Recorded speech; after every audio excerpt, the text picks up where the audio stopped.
This is the podcast helping to create, provide, and expand winners in life. Positively life-changing experiences through music for all. Go for it! This is the podcast that encourages everyone to break ranks. This time on Break Ranks. In the band, we currently have 32 students. We speak with the director at Archbishop Alter High School in Ohio, which, is always maybe a bit of a novelty to folks. On the challenges of programming for a very small band. The kids and the audience and the judges, we got to tie all of that together. Turning students into multi-instrumentalists. They'll try anything first. And creating a culture where being small is a point of pride. This is who we are. This is how we're going to do things. Most high school marching bands in America are not huge, and we have great advice for directors and students in those bands. This time on Break Ranks.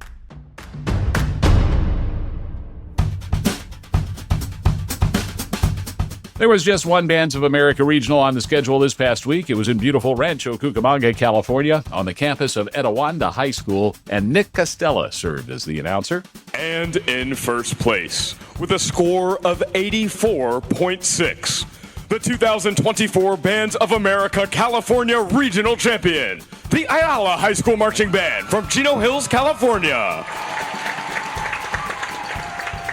Ayala High School, a past BOA Grand Nationals finalist and regional champion, outdistancing the rest of the field by more than 2 points in finals, taking all 3 caption awards as well. California's San Marcos High School was 2.5 points back in second, with Gar High School, also from the Golden State, taking third. And in prelims, Ayala swept the 4A championship. Washington State's Meade High School was tops in 3A, and Gar High School took home the 2A medallions.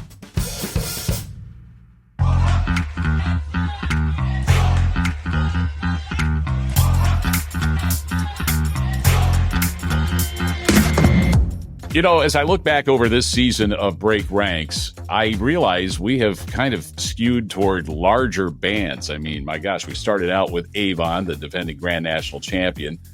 We have had Seven Lakes High School from the Houston area on, huge band. We've had brand new high school in the Houston area, Freeman High School on. They're new, but they're still big. We've talked to Seven Lakes, Freeman. Last week, we spoke with Dobbins Bennett High School, another band of more than 300. So we really haven't focused on small ensembles, Class 1A, 2A schools that may only have less than 100, maybe less than 50 performers on the field. We're going to fix that right now because, honestly, most of the bands in America are smaller bands. And Todd Tucker is the band director at one of the best, Archbishop Alter High School in Ohio, the 2022 Class 1A Bands of America Grand National Class Champion. And Todd joins us on Break Ranks. Hi, Todd. Hi, Dan. Thanks for having me. Tell me a little bit about Archbishop Alter, the school and the community that it's in. We are located in Kettering, Ohio, so just a suburb south of Dayton, Ohio, which is its own sort of pageantry arts mecca, if you will. And so this particular community, this is a private school. So the students come from all over this area. So we have students that are from in Montgomery County, which is where we reside with the school, but we also have kids that are in the surrounding counties. So we have folks that are driving, could be an hour or so to get to school in the morning. And then we have folks that are neighborhood kids. But the makeup of the school is right around 500 kids. And it's been that for quite a while. And certainly, post-COVID, the numbers have kind of settled in right around 500. And in the band? In the band, we currently have 32 students, which, is always maybe a bit of a novelty to folks. But at one point in time, the history here is pretty rich at Alter High School. And so in the 60s, 70s, and 80s, the band was quite large here. And so was the student body. Student body had once upon a time back in those days, over 1,000 students at the school. And so the band numbers reflected that. But here in my time, we've had as large as 52. That was our largest ensemble in my 18 years here. But we always float right around between 30 and 40 kids. That's kind of where we land. That 52 year for us was a bit of an anomaly, but it was fun. I just didn't know what to do with that many kids. Yeah. How many years have you been an Archbishop Altar? This is year 18 for me here at Altar. And gosh, I think it's year 25 or 26 that I've been teaching. My wife is from this area. And so that's what brought us back here. And at that particular time, there was a position open here at Altar.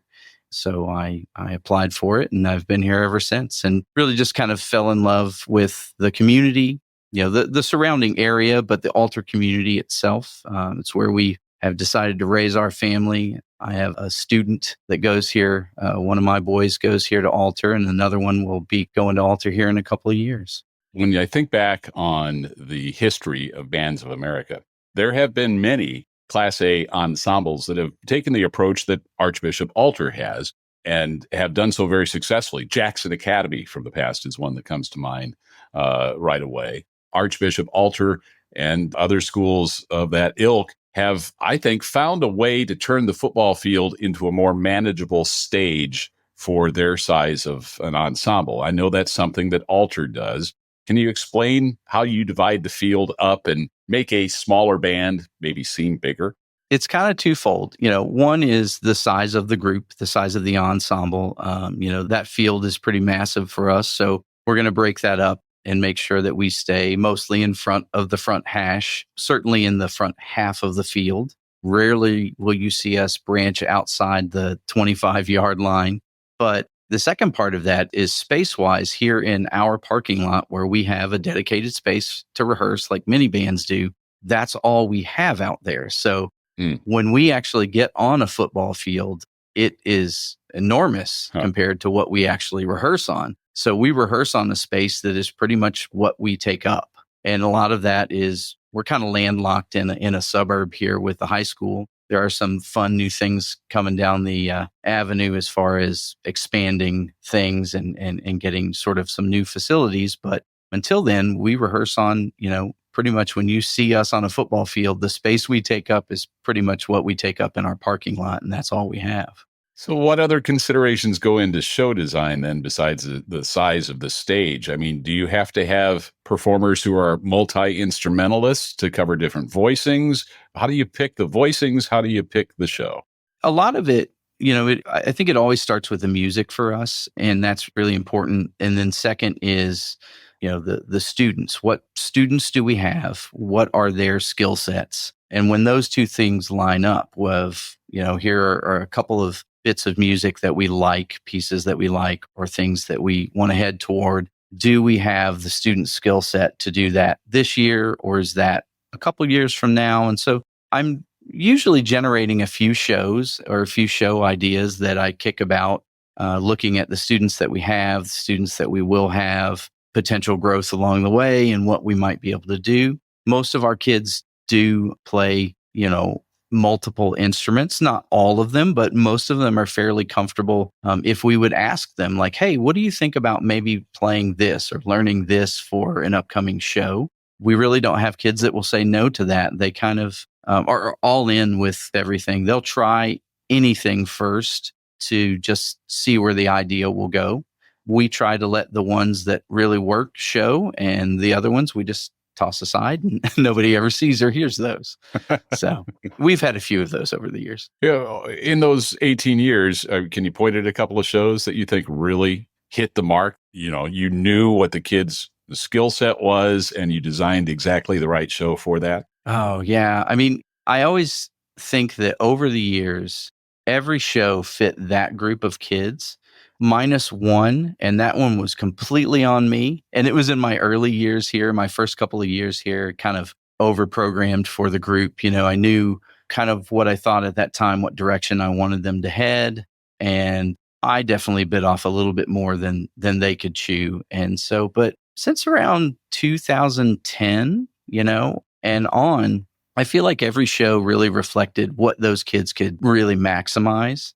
Of course, I think here in the past maybe 5 years, we've always had an identity, but I think in the past 5 years, we've kind of owned that identity and not apologized for it and just sort of said, this is who we are. This is how we're going to do things. And we know that's different, and different can be great too.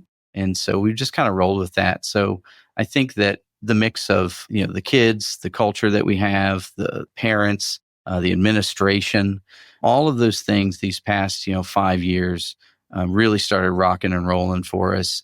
And I think too that I've gotten better at designing things and knowing the kids and the community and all of those things. Our staff is all on board with that. So a good mix of that. But obviously, our show from a couple of years ago in 2022 was so well received, and we never could have imagined the heights that show would have gotten to. In our minds, we planned for it, but when it actually happens, you're just like, I had no idea that was going to be the hit that it was going to be. We knew that people would love it and people would like it. And we try to make each of our shows like that. We want our show to be the one that folks are whistling when they walk out, or they say, I loved all these bands, but that band from Alter, they were my favorite.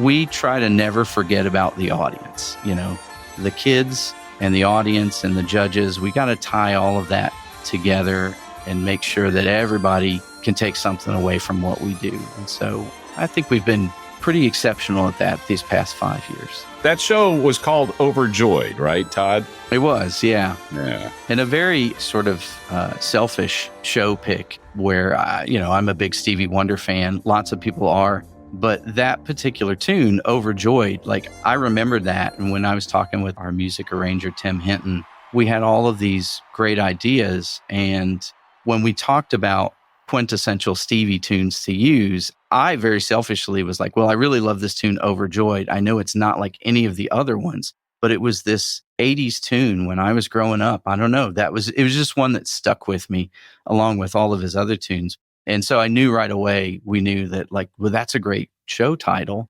and that could be the vibe for the show. It's just, it's just great music, just people listening to great music and enjoying great music and watching people enjoy playing it. And so it was a bit of magic for sure. Sometimes the simplest ideas are the best. I want to drill down a little bit on culture. You mentioned that a moment ago. It would be easy, I think, for members of a band that small to go to a show and see huge bands and become a little bit dismayed at their own size and, kind of have a feeling of inadequacy just in terms of size. Yeah. How did you create that culture where the students were comfortable with their size and, in fact, knew that they could entertain a crowd of thousands with just their 30 members, occupying that small section of field? How did you create that buy-in from your students? It wasn't always like that. Certainly those beginning years, I think our first foray into Bands of America thing was 2009. And boy, were we wide-eyed and everything was bigger and better. Yeah. We, over the years, developed the mentality that, excellence is excellence. And so if you're doing something well, it will be recognized and the achievement, will be there. And so rarely did we talk about the size of our group. We would mention, hey, look, we're probably going to be one of the smallest groups there, if not the smallest, but we do these things well. We don't have anything to worry about. And so that just kind of became part of the onboarding, part of what we do. It still exists a little bit, but most people kind of know what they're getting into now. When folks join our group, they already know, oh, this is a small group, but they do really well, And so that kind of has followed us. And so as the years have gone on, we really don't talk much about it. We talk about us being small in terms of whatever the venue is and how we have to adapt to that venue. And other bands do that as well. But for us, how do we fill up a venue with not only our music and our intent, but just our presence? With 32 people, how are you going to capture 100 people at a football game, or 1,000 at a local contest, or many thousands in a large arena. And so that for us always goes back to the excellence in the performance. And we just lead everything from there. And if that part works, then I don't want to say that the size of the group doesn't matter, because there are times we get comments and things like that here and there at competitions of, oh, for a small band, you guys do a nice job. And those kind of things still, they never really go away. Yeah. But we just don't pay attention to those as much. I always say to people, nobody ever says to a string quartet, what you need is the rest of the orchestra. Like, nobody ever says that. And I understand the venues that we go into are much different. But that's the way we feel about it, is that we're just as valid as those sort of chamber ensembles and things like that. And, people approach those or a really great jazz quartet or things like that. Nobody ever says, what you need is the rest of the jazz ensemble. They just say, this is really great and it's captivating. And so we try to just own that and lead with that.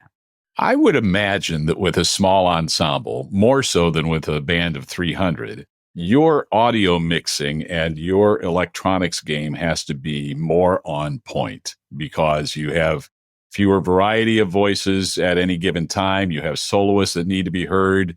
Talk a little bit about the role that electronics plays in making your ensemble sound bigger, and how precise that mix has to be for your size ensemble. Yeah, it's another voice in the ensemble for sure. And the way we use it is always for clarity. I think it's easy for folks to look at a band and go, oh, well, they're using that to be louder. But for us, it's just to be clearer, because in a particular venue, the volumes can change, but the clarity and where we have to get that clarity of, can you hear the melody? Can you hear the inner lines? Can you hear, the primary, the secondary, the tertiary things that we're going for?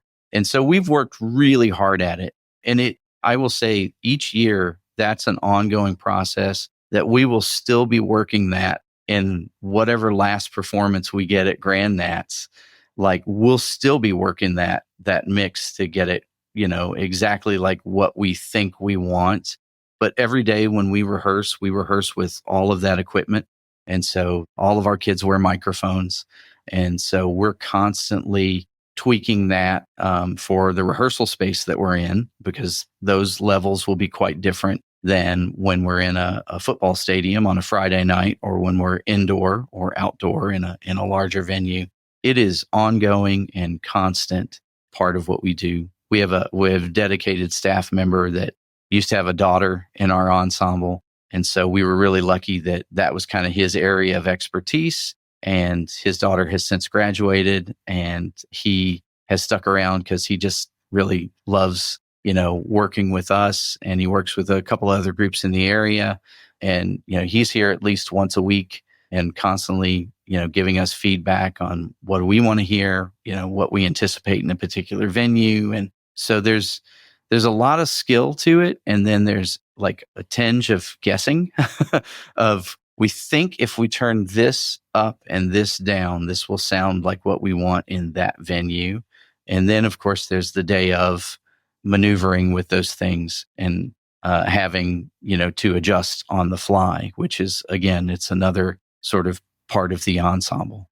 Last week, we had Dobbins Bennett band director Leif Cook on talking about logistics of moving 350 band members and staff and parents to a super regional or to Grand Nationals. I think there are probably times when Leif Cook would trade places with you, Todd, especially when it's time to book buses and hotel rooms and things like that. What's it like to travel with a band your size?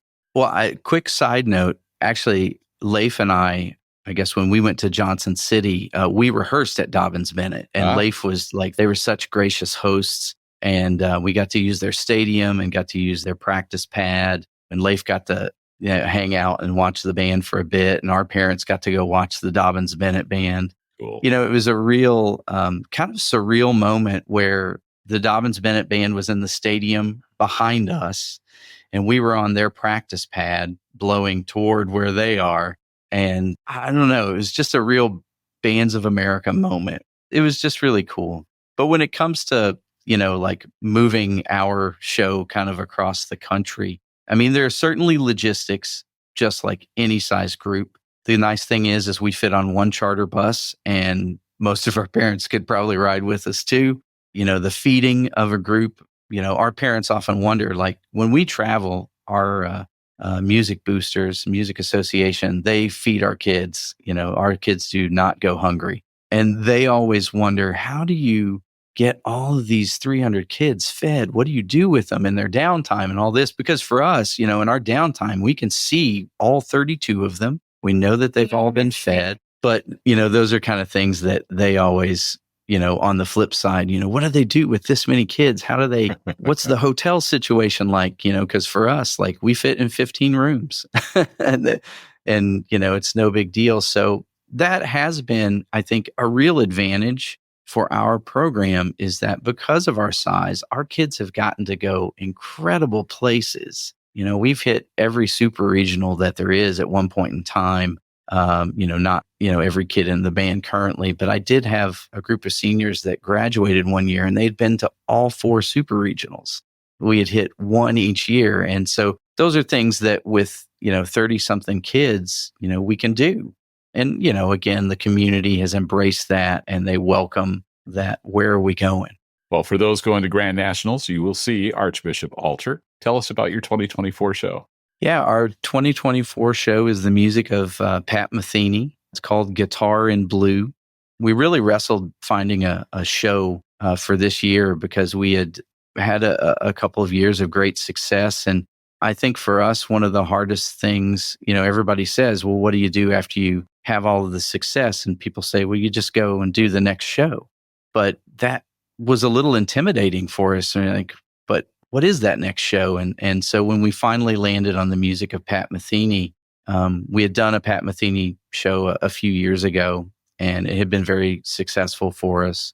And a number of tunes that year hit the cutting room floor because we only used First Circle the first time we did a Pat Metheny show. And so obviously it's an extensive catalog to use. And so we kind of went back to the well and said, well, what would we like to use? And so the staff got together and we said, well, we love these songs. And we had no idea what to do visually with that. We just knew that we've got a guitar player in the group who's just spectacular.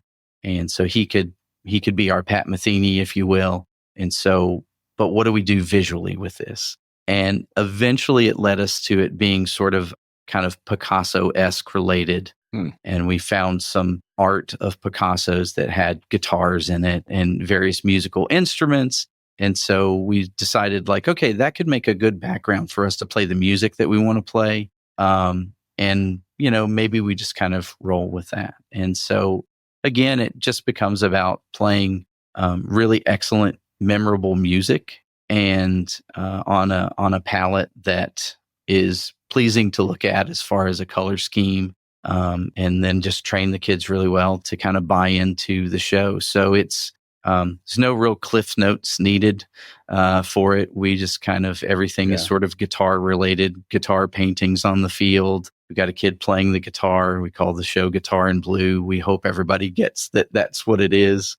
And then just really playing, kind of mobile jazz ensemble music where we always refer to, we like to be kind of the unmarching bandy marching band. And so we think we've tapped into that this year. Todd, are you telling me you're doing a Pat Metheny show with no First Circle? There's no First Circle in this one. And we thought about putting maybe a little teaser in there somewhere in the beginning, a pre-show. A little hand clap action or something. Yeah. And then we decided, well, we'll let this one stand alone. Maybe some people would have said, oh, I remember when they did that before. Yeah. But, we're playing Have You Heard? Letter from Home, which is just a beautiful ballad. And then Beat 70, which at the time we picked Beat 70, we didn't really know that we couldn't find that it had been arranged anywhere for anything other than, there's some jazz ensemble arrangements and things like that. And we wanted really fun, upbeat, sort of poignant music that somebody's going to walk out whistling and humming, the music that we have played. And hopefully, it's 10 minutes that they love, because our kids love it and our parents love it. And so we just kind of want to pass it on and make sure that, when you watch our show, we hope that you're enjoying it as much as we are. And we hope to make it super accessible so that can happen. I'm excited. I can't wait to see. I haven't seen you guys yet this year, so I can't wait till Grand Nats to get to see you. Todd Tucker, thank you so much for a fascinating conversation, and good luck to Archbishop Alter the rest of the season. Thank you so much, Dan. I really appreciate it. Todd Tucker is band director at Archbishop Alter High School in Kettering, Ohio. Hard to believe there's only one weekend left before BOA Grand Nationals in Indy, which means the San Antonio Super Regional is this weekend. This year, 70 bands from across the Lone Star State, as well as from Arizona, New Mexico, and Mississippi, will compete in the Alamo Dome. And this is also the weekend of the St. George, Utah Regional, which is held in one of the most beautiful cities and venues in North America, Greater Zion Stadium on the campus of Utah Tech. Remember, if you can't be there to see the bands live, you can watch every minute online at boalive.tv, powered by Box 5 TV. I'm Dan Potter. Until next time, go for it. Break ranks.